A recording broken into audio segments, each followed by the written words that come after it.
ಆತ್ಮೀಯ ಸ್ನೇಹಿತರೆ, ಎಂಎನ್ಎಸ್ ಅಕಾಡೆಮಿಗೆ ಸ್ವಾಗತ. ಸ್ನೇಹಿತರೆ, ಮುಂಬರುವ ಎಲ್ಲ ನೇಮಕಾತಿ ಮಾನವ ಅಭಿವೃದ್ಧಿ ಸೂಚ್ಯಂಕವನ್ನು ಪ್ರಕಟಿಸುವಂತಹ ಸಂಸ್ಥೆ ಯಾವುದು?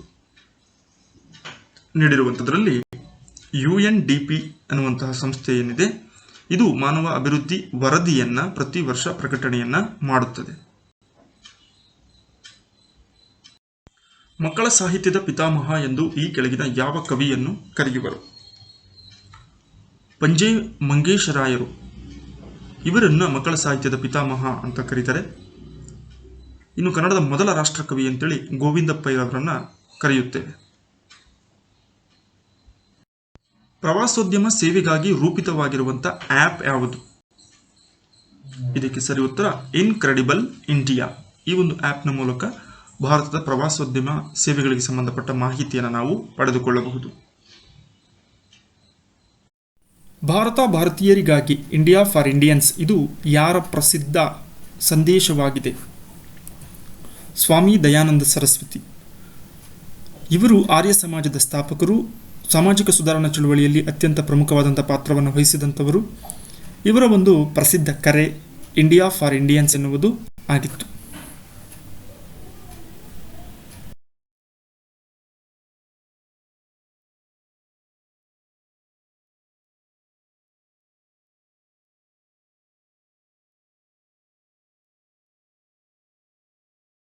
ಕರ್ನಾಟಕದ ಕೇಸರಿ ಎಂದು ಯಾವ ಸ್ವತಂತ್ರ ಹೋರಾಟಗಾರರನ್ನು ಕರೆಯುವರು? ಗಂಗಾಧರರಾವ್ ದೇಶಪಾಂಡೆ ಅವರನ್ನ ಕರ್ನಾಟಕದ ಕೇಸರಿ ಎಂದು ಕರೆಯುತ್ತಾರೆ. ಇನ್ನು ಅಮೆರಿಕನ್ ಗಾಂಧಿ ಅಥವಾ ಅಮೆರಿಕದ ಗಾಂಧಿ ಎಂದು ಮಾರ್ಟಿನ್ ಲೂಥರ್ ಕಿಂಗ್ರನ್ನ ಕರಿತೀವಿ. ಆಫ್ರಿಕಾದ ಗಾಂಧಿ ಎಂದು ನೆಲ್ಸನ್ ಮಂಡೇಲರವರನ್ನ ಕರಿತೀವಿ. ಗಡಿನಾಡ ಗಾಂಧಿ ಎಂದು ಖಾನ್ ಅಬ್ದುಲ್ ಗಫಾರ್ ಖಾನ್ರನ್ನ ಕರೆಯುತ್ತೇವೆ. ಅಕ್ಬರನು ಫತೇಪುರ್ ಸಿಕ್ರಿಯಲ್ಲಿ ನಿರ್ಮಿಸಿದ ಆರಾಧನಾ ಮಂದಿರ ಯಾವುದು? ಇದು ಕೂಡ ಪ್ರಮುಖ ಪ್ರಶ್ನೆ. ಇಬಾದತ್ ಖಾನಾ, ಇಬಾದತ್ ಹಿ ರಿಸಾಲತ್, ಬುಲಂದಾ ದರ್ವಾಜಾ, ಜಾಮಿಯಾ ಮಸೀದಿ. ಸರಿಯಾದ ಆಯ್ಕೆ ಇಬಾದತ್ ಖಾನಾ. ಈತ ಧರ್ಮ ಸಹಿಷ್ಣುವಾಗಿದ್ದು ಎಲ್ಲ ಧರ್ಮಗಳನ್ನು ಸಮಾನವಾಗಿ ನೋಡುವಂಥ ವ್ಯಕ್ತಿಯಾಗಿರ್ತಾನೆ ಅಕ್ಬರನು. ಹೀಗಾಗಿ ಧರ್ಮದ ಮುಖಂಡರನ್ನು ಕರೆಸಿ ಧಾರ್ಮಿಕ ವಿಚಾರಗಳ ಬಗ್ಗೆ ಚರ್ಚೆಯನ್ನು ಮಾಡಲಿಕ್ಕೆ ಫತೇಪುರ್ ಸಿಕ್ರಿನಲ್ಲಿ ಇಬಾದತ್ ಖಾನಾ ಎನ್ನುವಂಥ ಆರಾಧನಾ ಮಂದಿರವನ್ನು ಸ್ಥಾಪನೆ ಮಾಡಿರ್ತಾನೆ. ಆ ಮೂಲಕವಾಗಿ ಕಾಲಾವಧಿಗೆ ತಕ್ಕಂತೆ ಎಲ್ಲ ಧಾರ್ಮಿಕ ಮುಖಂಡರು ಸೇರಿ ಚರ್ಚೆಗಳನ್ನು ಮಾಡುವುದರ ಮೂಲಕ ಅಲ್ಲಿ ಗೋಷ್ಠಿಗಳನ್ನು ನಡೆಸ್ತಾ ಇರ್ತಾರೆ. ಇದು ಇಬಾದತ್ ಖಾನಾ ಆಗಿತ್ತು. ಭಾರತದಲ್ಲಿ ಅತಿ ಹೆಚ್ಚು ಕರಿಮೆಣಸು, ಬ್ಲ್ಯಾಕ್ ಪೆಪ್ಪರ್ ಅಂತ ಕರಿತೀವಿ, ಇದನ್ನು ಉತ್ಪಾದಿಸುವ ರಾಜ್ಯ ಯಾವುದು? ತಮಿಳುನಾಡು, ಕೇರಳ, ಕರ್ನಾಟಕ, ಆಂಧ್ರ ಪ್ರದೇಶ. 2019ರ ಅಂಕಿಅಂಶಗಳ ಪ್ರಕಾರ ನೋಡುವುದಾದರೆ ಕರ್ನಾಟಕ ಅತಿ ಹೆಚ್ಚು ಕರಿಮೆಣಸು ಉತ್ಪಾದಿಸುವಂತಹ ರಾಜ್ಯವಾಗಿದೆ. 21,000 ಮೆಟ್ರಿಕ್ ಟನ್ನಷ್ಟು ಇದು ಉತ್ಪಾದನೆಯನ್ನು ಕರ್ನಾಟಕ ಮಾಡುತ್ತೆ. ಇನ್ನು ಎರಡನೇ ಸ್ಥಾನದಲ್ಲಿ ಕೇರಳ ರಾಜ್ಯ ಇದ್ದು ಇದು 17,000 ಮೆಟ್ರಿಕ್ ಟನ್ನಷ್ಟು ಉತ್ಪಾದನೆಯನ್ನು ಮಾಡುತ್ತೆ.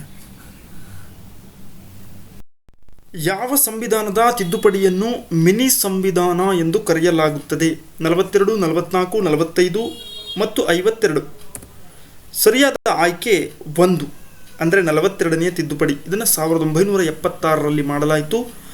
ಆಗ ನೇತೃತ್ವದಲ್ಲಿದ್ದಂತಹ ಇಂದಿರಾ ಗಾಂಧಿಯ ಸರ್ಕಾರ ತುರ್ತು ಪರಿಸ್ಥಿತಿಯ ಸಂದರ್ಭದಲ್ಲಿ ಈ ಒಂದು ಸಂವಿಧಾನದ ತಿದ್ದುಪಡಿಯನ್ನು ಮಾಡಲಾಗುತ್ತೆ. ಇದನ್ನು ಭಾರತದ ಇತಿಹಾಸದಲ್ಲಿ ಅತ್ಯಂತ ವಿವಾದಾತ್ಮಕ ಸಂವಿಧಾನಿಕ ತಿದ್ದುಪಡಿ ಎಂದು ಪರಿಗಣನೆ ಮಾಡಲಾಯಿತು. ಕಾರಣ ಇಲ್ಲಿ ಕಾನೂನುಗಳ ಸಾಂವಿಧಾನಿಕ ಸಿಂಧುತ್ವವನ್ನು, ಸುಪ್ರೀಂ ಕೋರ್ಟ್ ಮತ್ತು ಹೈಕೋರ್ಟ್ ಅಧಿಕಾರವನ್ನು ಕಡಿಮೆ ಮಾಡೋದಕ್ಕೆ ಈ ಒಂದು ತಿದ್ದುಪಡಿ ಕಾರಣವಾಯಿತು. ಇದು ಭಾರತೀಯ ನಾಗರಿಕರ ಮೂಲಭೂತ ಹಕ್ಕುಗಳೇನಿದ್ವು ಅವುಗಳನ್ನು ಮೊಟಕುಗೊಳಿಸುವಲ್ಲಿ ಈ ಒಂದು ತಿದ್ದುಪಡಿ ಬಹಳ ವ್ಯಾಪಕವಾದ ಚರ್ಚೆಗೆ ಈಡಾಗಿತ್ತು. ಆ ಕಾರಣಕ್ಕೆ ಇದನ್ನು ಕಿರು ಸಂವಿಧಾನ ಅಂತಲೂ ಕೂಡ ಈ ಒಂದು ತಿದ್ದುಪಡಿಯನ್ನು ಕರಿತೇವೆ, ಅಥವಾ ಮಿನಿ ಸಂವಿಧಾನ ಅಂತಲೂ ಕೂಡ ಕರಿತೇವೆ. ದೆಹಲಿಯನ್ನು ರಾಷ್ಟ್ರೀಯ ರಾಜಧಾನಿ ಪ್ರದೇಶವನ್ನಾಗಿಸಿದ ಸಂವಿಧಾನದ ತಿದ್ದುಪಡಿ ಯಾವುದು? 69, 68, 67, 65. ಸರಿಯಾದ ಉತ್ತರ ಆಯ್ಕೆ 1 69ನೆಯ ತಿದ್ದುಪಡಿ. ಫೆಬ್ರವರಿ 1990ರಲ್ಲಿ ಮಾಡಲಾದಂಥ ಈ ಒಂದು ತಿದ್ದುಪಡಿ ದೆಹಲಿಯನ್ನು ರಾಷ್ಟ್ರೀಯ ರಾಜಧಾನಿ ಪ್ರದೇಶವನ್ನಾಗಿ ಘೋಷಿಸಿ ಶಾಸಕಾಂಗ ಸಭೆ ಮತ್ತು ಪರಿಷತ್ತನ್ನು ಒದಗಿಸುವುದು ಅಲ್ಲದೇ ದೆಹಲಿ ಕೇಂದ್ರಾಡಳಿತ ಪ್ರದೇಶವಾಗಿಯೂ ಕೂಡ ಮುಂದುವರಿಯುವಂತಹ ಮಾಹಿತಿಯನ್ನು ಈ ಒಂದು ತಿದ್ದುಪಡಿಯು ಒಳಗೊಂಡಿತ್ತು. ಸಂವಿಧಾನದಲ್ಲಿನ ಮೂಲಭೂತ ಹಕ್ಕುಗಳಲ್ಲಿದ್ದಂತಹ ಆಸ್ತಿಯ ಹಕ್ಕನ್ನು ಯಾವ ತಿದ್ದುಪಡಿಯ ಮೂಲಕ ತೆಗೆದುಹಾಕಲಾಯಿತು? 42, 43, 45, 44. ಸರಿಯಾದ ಉತ್ತರ 44ನೆಯ ತಿದ್ದುಪಡಿ. ಇದನ್ನು 1978ರಲ್ಲಿ ಮಾಡಲಾಯಿತು.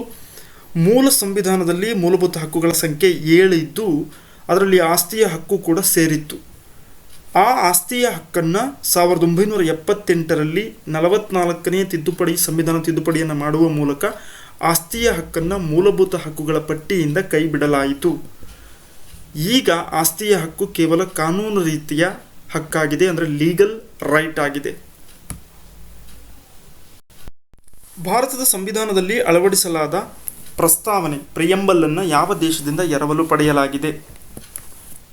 ಆಯ್ಕೆಗಳು: ಆಸ್ಟ್ರೇಲಿಯಾ, ಅಮೆರಿಕ, ರಷ್ಯಾ, ಐರ್ಲೆಂಡ್. ಸರಿಯಾದ ಉತ್ತರ ಅಮೆರಿಕ ಸಂವಿಧಾನದಿಂದ ಈ ಒಂದು ಅಂಶವನ್ನು ಎರವಲಾಗಿ ಪಡೆಯಲಾಗಿದೆ. ಪ್ರಸ್ತಾವನೆ ಎನ್ನುವಂಥದ್ದು ಸಂವಿಧಾನದ ಒಳಭಾಗದಲ್ಲಿರುವಂತಹ ಮೂಲ ಆಶಯಗಳನ್ನು ಪ್ರಸ್ತಾವನೆಯ ರೂಪದಲ್ಲಿ ನೀಡಲಾಗಿರುತ್ತದೆ. ಅಂದರೆ ಇಡೀ ಸಂವಿಧಾನದ ಏನನ್ನು ಒಳಗೊಂಡಿದೆ ಅನ್ನುವಂಥದ್ದನ್ನು ಸಂಕ್ಷಿಪ್ತ ರೂಪದಲ್ಲಿ ಪ್ರಾರಂಭದಲ್ಲಿ ನೀಡುವಂತಹ ಪೀಠಿಕೆಯನ್ನು ಪ್ರಸ್ತಾವನೆ ಅಂತ ಕರಿತೀವಿ. ಈ ಒಂದು ಅಂಶವನ್ನು ಅಮೆರಿಕದ ಸಂವಿಧಾನದಿಂದ ಎರವಲಾಗಿ ಪಡೆಯಲಾಗಿದೆ. ಪ್ರಧಾನಮಂತ್ರಿ ಗ್ರಾಮ ಸಡಕ್ ಯೋಜನೆ ಯಾವುದಕ್ಕೆ ಸಂಬಂಧಿಸಿದೆ? ಸರಿಯಾದ ಉತ್ತರ ಹಳ್ಳಿಗಳಲ್ಲಿ ಕಚ್ಚಾ ರಸ್ತೆಗಳ ನಿರ್ಮಾಣ. ಸ್ನೇಹಿತರೆ, ಹೆಸರೇ ಸೂಚಿಸುವಂತೆ ಪ್ರಧಾನಮಂತ್ರಿ ಗ್ರಾಮ ಸಡಕ್ ಎಂದರೆ ರಸ್ತೆ. ಸೊ ಗ್ರಾಮೀಣ ರಸ್ತೆಗಳನ್ನು ನಿರ್ಮಾಣ ಮಾಡುವಂತಹ ಕೇಂದ್ರದ ಪ್ರಾಯೋಜಿತ ಯೋಜನೆಯನ್ನು ಪ್ರಧಾನಮಂತ್ರಿ ಗ್ರಾಮ ಸಡಕ್ ಯೋಜನೆ ಎಂದು ಕರೆಯುತ್ತೇವೆ. ಗಣಕಯಂತ್ರಗಳಲ್ಲಿ ಬಳಸುವ ಐಸಿಗಳನ್ನು ಯಾವುದರಿಂದ ತಯಾರಿಸಿರುತ್ತಾರೆ? ಆಯ್ಕೆಗಳು: ಸೀಸಾ, ಸಿಲಿಕಾನ್, ಕ್ರೋಮಿಯಂ, ಚಿನ್ನ. ಸರಿಯಾದಂತಹ ಆಯ್ಕೆ 2. ಸೊ ಕಂಪ್ಯೂಟರ್ಗಳಲ್ಲಿ ಬಳಸುವಂತಹ ಇಂಟಿಗ್ರೇಟೆಡ್ ಸರ್ಕ್ಯೂಟ್ ಅನ್ನುವಂತಹ ಸಾಧನ ಏನಿದೆ ಅದನ್ನು ಸಿಲಿಕಾನ್ನಿಂದ ತಯಾರಿಸಿರುತ್ತಾರೆ. ಮುಂದಿನ ಪ್ರಶ್ನೆ: ಕಿಸಾನ್ ಕ್ರೆಡಿಟ್ ಯೋಜನೆ ಈ ಕೆಳಗಿನ ಯಾವುದನ್ನು ಒದಗಿಸುತ್ತದೆ? ಆಯ್ಕೆ 1 ಬೆಳೆ ಸಾಗುವಳಿಗಾಗಿ ಅಲ್ಪಾವಧಿಯ ಸಾಲ, ಅಂದರೆ ರೈತರಿಗೆ ನೀಡುವಂಥ ಅಲ್ಪಾವಧಿ ಸಾಲವನ್ನು ಕಿಸಾನ್ ಕ್ರೆಡಿಟ್ ಯೋಜನೆಯು ನೀಡುತ್ತದೆ. ಕಿಸಾನ್ ಕ್ರೆಡಿಟ್ ಯೋಜನೆ ಭಾರತೀಯ ಬ್ಯಾಂಕುಗಳು ಆಗಸ್ಟ್ 1998ರಲ್ಲಿ ಪರಿಚಯವನ್ನು ಮಾಡ್ತವೆ. ಕೃಷಿ ಅಗತ್ಯಗಳಿಗಾಗಿ ಅಲ್ಪಾವಧಿಯ ಸಾಲವನ್ನು ಒದಗಿಸೋಕ್ಕೋಸ್ಕರ RV ಗುಪ್ತಾರವರ ಸಮಿತಿಯ ಶಿಫಾರಸುಗಳ ಮೇರೆಗೆ ಈ ಒಂದು ಮಾದರಿಯ ಯೋಜನೆಯನ್ನು ಜಾರಿಗೆ ತರ್ತಾರೆ. ರಾಷ್ಟ್ರೀಯ ಕೃಷಿ ಮತ್ತು ಗ್ರಾಮೀಣಾಭಿವೃದ್ಧಿ ಬ್ಯಾಂಕ್ ಏನಿದೆ ಅದು ಈ ಒಂದು ಸಾಲವನ್ನು ನೀಡುತ್ತದೆ. ವಾಯುಮಂಡಲದ ತೇವಾಂಶವನ್ನು ಅಳೆಯುವ ಮಾಪಕ ಯಾವುದು? Thermometer, hydrometer, barometer, hygrometer. The right answer is hygrometer. ಈ ಹೈಗ್ರೋಮೀಟರ್ ಅನ್ನುವಂಥ ಮಾಪಕ ಏನಿದೆ ವಾತಾವರಣದಲ್ಲಿರುವಂತಹ ನೀರಿನ ಆರ್ದ್ರತೆಯ ಪ್ರಮಾಣ ಅಥವಾ ತೇವಾಂಶವನ್ನು ಅಳೆಯೋದಕ್ಕೆ ಬಳಸುವಂತಹ ಮಾಪಕವಾಗಿದೆ. ಭಾರತದಲ್ಲಿ ನಾಗರಿಕರಿಗೆ ಈ ಕೆಳಗಿನ ಯಾವ ಆಧಾರದ ಮೇಲೆ ಮತದಾನದ ಹಕ್ಕು ನೀಡಲಾಗಿದೆ? ವಯಸ್ಸು, ಶಿಕ್ಷಣ, ಆಸ್ತಿಯ ವಿವರ, ಮೇಲಿನ ಎಲ್ಲ. ಸರಿಯಾದ ಉತ್ತರ ವಯಸ್ಸಿನ ಆಧಾರದ ಮೇಲೆ. 18 ವರ್ಷ ತುಂಬಿರುವಂತಹ ಪ್ರತಿಯೊಬ್ಬರಿಗೂ ಸಮೇತ ಮತದಾರರ ಪಟ್ಟಿಯಲ್ಲಿ ಹೆಸರನ್ನು ನೋಂದಾವಣೆ ಮಾಡಿಕೊಂಡು ಆ ಮೂಲಕವಾಗಿ ನಡೆಯುವಂಥ ಎಲ್ಲ ಚುನಾವಣೆಗಳಲ್ಲೂ ಮತವನ್ನು ಚಲಾಯಿಸುವಂತಹ ಅಧಿಕಾರವನ್ನು ನಮ್ಮ ದೇಶದಲ್ಲಿ ಮತದಾನದ ಹಕ್ಕಿನ ರೂಪದಲ್ಲಿ ಸಂವಿಧಾನ ಮಾಡಿಕೊಟ್ಟಿದೆ. ಹೀಗಾಗಿ ಕೇವಲ ಮತದಾರರಾಗಬೇಕು ಅಂತೇಳಿದ್ರೆ 18 ವರ್ಷ ಪೂರ್ಣಗೊಂಡಿರಬೇಕು. ಸೊ ಈ ಒಂದು ವಯೋಮಿತಿಯ ಆಧಾರದ ಮೇಲೆ ಭಾರತದಲ್ಲಿ ಮತದಾನದ ಹಕ್ಕನ್ನು ನೀಡಲಾಗಿದೆ. ಅಜಂತಾ ಗುಹಾಲಯಗಳಲ್ಲಿ ಯಾವ ಕಥೆಗಳನ್ನು ಚಿತ್ರಿಸಿದ್ದಾರೆ? ರಾಮಾಯಣ, ಮಹಾಭಾರತ, ಜಾತಕ, ಪಂಚತಂತ್ರ. ಆಯ್ಕೆ 3 ಸರಿಯಾದಂಥ ಉತ್ತರ ಜಾತಕ. ಅಂದರೆ ಬುದ್ಧನ ಜೀವನಕ್ಕೆ ಸಂಬಂಧಪಟ್ಟಂತಹ ಕಥನೆಗಳನ್ನು ಜಾತಕ ಕಥೆಗಳು ಅಂತ ಕರೀತಾರೆ. ಇವುಗಳನ್ನು ಅಜಂತದ ಗುಹಾಲಯಗಳಲ್ಲಿ ಪ್ರಮುಖವಾಗಿ ಚಿತ್ರಿಸಲಾಗಿದೆ. ಈ ಒಂದು ಅಜಂತ ಗುಹಾಲಯ ಸ್ಥಳ ಏನಿದೆ ಸ್ವಾತಂತ್ರ್ಯ ಪೂರ್ವದಲ್ಲಿ ಹೈದರಾಬಾದ್ ನಿಜಾಮರ ಕಾಲದಲ್ಲಿ ಹೈದರಾಬಾದ್ ಪ್ರಾಂತ್ಯಕ್ಕೆ ಸೇರಿರುತ್ತೆ. ಈಗ ಮಹಾರಾಷ್ಟ್ರದ ಔರಂಗಾಬಾದ್ ಜಿಲ್ಲೆಯಲ್ಲಿದೆ. ಇಲ್ಲಿಯ ಬೌದ್ಧ ಚೈತ್ಯಗಳಿಗೆ ಮತ್ತು ಗೋಡೆಗಳ ಮೇಲಿನ ಭಿತ್ತಿ ಚಿತ್ರಗಳಿಗಾಗಿ ಇದು ಅತ್ಯಂತ ಪ್ರಸಿದ್ಧವಾದಂತಹ ಸ್ಥಳವಾಗಿದೆ. ಕರ್ನಾಟಕದ ಜಲಿಯನ್ ವಾಲಾಬಾಗ್ ಎಂದು ಯಾವುದನ್ನು ಕರೆಯುವರು? ಮದ್ದೂರು, ವಿದುರಾಶ್ವತ್, ಅಂಕೋಲಾ, ಸಿದ್ದಾಪುರ. ವಿದುರಾಶ್ವತ್ ಘಟನೆಯನ್ನು ಕರ್ನಾಟಕದ ಜಲಿಯಾನ್ ವಾಲಾಬಾಗ್ ಅಂತ ಕರಿತೀವಿ. ಏನಿದೆ ಘಟನೆ ಅಂತ ಹೇಳಿದ್ರೆ 1938 ಏಪ್ರಿಲ್ 25ರಂದು ಕೋಲಾರ ಜಿಲ್ಲೆಯ ಗೌರಿಬಿದನೂರು ತಾಲೂಕಿನ ವಿದುರಾಶ್ವತ್ ಎಂಬಲ್ಲಿ ಅಲ್ಲಿಯ ಜನರು ಹಮ್ಮಿಕೊಂಡಿದ್ದಂತಹ ಕಾರ್ಯಕ್ರಮಕ್ಕೆ ಬ್ರಿಟಿಷ್ ಸರ್ಕಾರ ನಿಷೇಧಾಜ್ಞೆಯನ್ನು ಹೇರಿರುತ್ತೆ. ಸೊ ಇದನ್ನು ಉಲ್ಲಂಘನೆ ಮಾಡಿ ಧ್ವಜಾರೋಹಣ ಮಾಡಿ ಸತ್ಯಾಗ್ರಹ ನಡೆಸ್ತಾ ಇರ್ತಾರೆ. ಆ ಒಂದು ಹೋರಾಟಗಾರರ ಮೇಲೆ ಬ್ರಿಟಿಷರು ಗುಂಡಿನ ದಾಳಿಯನ್ನು ನಡೆಸ್ತಾರೆ. ಸೊ ಈ ಒಂದು ಘಟನೆಯಲ್ಲಿ 32 ಜನ ಸಾವಿಗೆ ಈಡಾಗ್ತಾರೆ. ಹಾಗಾಗಿ ಜಲಿಯಾನ್ ವಾಲಾಬಾಗ್ನಲ್ಲಿ ಏನು ಘಟನೆ ನಡೆಯಿತು ಅಂಥದ್ದೇ ಒಂದು ಘಟನೆ ಕರ್ನಾಟಕದ ವಿದುರಾಶ್ವತ್ನಲ್ಲಿ ನಡೆಯುತ್ತೆ. ಹಾಗಾಗಿ ವಿದುರಾಶ್ವತ್ ಘಟನೆಯನ್ನು ಕರ್ನಾಟಕದ ಜಲಿಯಾನ್ ವಾಲಾಬಾಗ್ ಅಂತ ಕರೀತಾರೆ. ಲೋಕಾಯುಕ್ತರ ಹುದ್ದೆ ಯಾವ ಹುದ್ದೆಗೆ ಸಮಾನವಾಗಿದೆ? ಸರ್ವೋಚ್ಚ ನ್ಯಾಯಾಲಯದ ಮುಖ್ಯ ನ್ಯಾಯಾಧೀಶರು, ಹೈಕೋರ್ಟ್ನ ಮುಖ್ಯ ನ್ಯಾಯಾಧೀಶರು, ಲೋಕಸಭಾಧ್ಯಕ್ಷರು, ಉಪರಾಷ್ಟ್ರಪತಿಗಳ ಹುದ್ದೆ. ಸರಿಯಾದ ಆಯ್ಕೆ 2. ಹೈಕೋರ್ಟ್ನ ಮುಖ್ಯ ನ್ಯಾಯಾಧೀಶರ ಹುದ್ದೆಗೆ ಸಮನಾಗಿರುವಂಥದ್ದು ಲೋಕಾಯುಕ್ತ ಹುದ್ದೆಯಾಗಿದೆ. ಲುಕೇಮಿಯಾ ಎಂಬ ಕಾಯಿಲೆಯು ಯಾವುದಕ್ಕೆ ಸಂಬಂಧಿಸಿದೆ? ರಕ್ತ, ಹೃದಯ, ಜಠರ, ಚರ್ಮ. ಸರಿಯಾದ ಆಯ್ಕೆ ರಕ್ತ. ಲುಕೇಮಿಯಾ ಎಂಬುದು ನಮ್ಮ ದೇಹದಲ್ಲಿನ ಬಿಳಿ ರಕ್ತ ಕಣಗಳ ಸಂಖ್ಯೆಯಲ್ಲಿನ ಹೆಚ್ಚಳದಿಂದ ಉಂಟಾಗುವ ರಕ್ತ ಕ್ಯಾನ್ಸರ್ ಆಗಿದೆ. ಬ್ಲಡ್ ಕ್ಯಾನ್ಸರ್ ಅಂತ ಕರಿತೀವಿ. ಆ ಬಿಳಿ ರಕ್ತ ಕಣಗಳು ನಮ್ಮ ದೇಹವು ಆರೋಗ್ಯವಾಗಿರಲು ಅಗತ್ಯವಿರುವಂತಹ ಕೆಂಪು ರಕ್ತ ಕಣಗಳು ಮತ್ತು ಪ್ಲೇಟ್ಲೆಟ್ಗಳನ್ನು ಹೊರಹಾಕುತ್ತದೆ. ಸೊ ಹೀಗಾಗಿ ಹೆಚ್ಚುವರಿ ಬಿಳಿ ರಕ್ತ ಕಣಗಳು ಸರಿಯಾಗಿ ಕಾರ್ಯನಿರ್ವಹಣೆಯನ್ನು ಮಾಡುವುದಿಲ್ಲ. ಸೊ ಬ್ಲಡ್ ಕ್ಯಾನ್ಸರ್ಗೆ ಸಂಬಂಧಪಟ್ಟಂತಹ ಕಾಯಿಲೆಯಾಗಿದೆ ಲುಕೇಮಿಯಾ. ಅಕ್ಷರದಾಸೋಹ ಎಂಬ ಯೋಜನೆ ಯಾವುದಕ್ಕೆ ಸಂಬಂಧಿಸಿದೆ? ಮಧ್ಯಾಹ್ನದ ಬಿಸಿಯೂಟ, ಕೂಲಿಗಾಗಿ ಕಾಳು ಯೋಜನೆ, ಉಚಿತ ಹಾಸ್ಟೆಲ್ ಸೌಲಭ್ಯ, ಮೇಲಿನ ಯಾವುದೂ ಅಲ್ಲ. ಸರಿಯಾದಂತಹ ಆಯ್ಕೆ ಮಧ್ಯಾಹ್ನದ ಬಿಸಿಯೂಟ. ಶಿಕ್ಷಣ ಇಲಾಖೆಗೆ ಸಂಬಂಧಪಟ್ಟಂಥ ಪ್ರಮುಖ ಯೋಜನೆ ಇದು. ಶಾಲಾ ಮಕ್ಕಳಿಗೆ ಅಂದರೆ 1ರಿಂದ 10ನೇ ತರಗತಿಯವರೆಗೆ ಮಧ್ಯಾಹ್ನದ ಸಮಯದಲ್ಲಿ ಉಚಿತವಾಗಿ ಬಿಸಿಯೂಟ ನೀಡುವಂತಹ ಕಾರ್ಯಕ್ರಮದ ಹೆಸರು ಅಕ್ಷರದಾಸೋಹ ಯೋಜನೆಯಾಗಿದೆ. ಇದು ಜಾರಿಗೆ ಬಂದಂಥ ವರ್ಷ 2003-4ರಲ್ಲಿ. ತಂಜಾವೂರಿನಲ್ಲಿ ಬೃಹದೇಶ್ವರ ದೇವಾಲಯವನ್ನು ನಿರ್ಮಿಸಿದವರು ಯಾರು? 1ನೇ ರಾಜರಾಜ ಚೋಳ ಎನ್ನುವಂತಹ ತಂಜಾವೂರಿನ ಚೋಳರ ಅತ್ಯಂತ ಪ್ರಸಿದ್ಧ ಅರಸನಾದಂತಹ ಈತನು ತಂಜಾವೂರಿನಲ್ಲಿ ಬೃಹದೇಶ್ವರ ದೇವಾಲಯವನ್ನು ನಿರ್ಮಾಣ ಮಾಡ್ತಾರೆ. ಅತ್ಯಂತ ಎತ್ತರವಾದಂಥ ಜಗಲಿಯ ಮೇಲೆ ಅತಿ ಎತ್ತರವಾದಂತಹ ಗೋಪುರವನ್ನು ಒಳಗೊಂಡಂತಹ ಬೃಹದೇಶ್ವರ ದೇವಾಲಯ ಭಾರತದ ವಾಸ್ತುಶಿಲ್ಪದಲ್ಲಿನೇ ವಿಶಿಷ್ಟವಾದಂತಹ ದೇವಾಲಯವಾಗಿದೆ. ಜಸ್ಟಿಸ್ ಮುಲ್ಲಾ ಸಮಿತಿಯು ಯಾವುದಕ್ಕೆ ಸಂಬಂಧಿಸಿದೆ?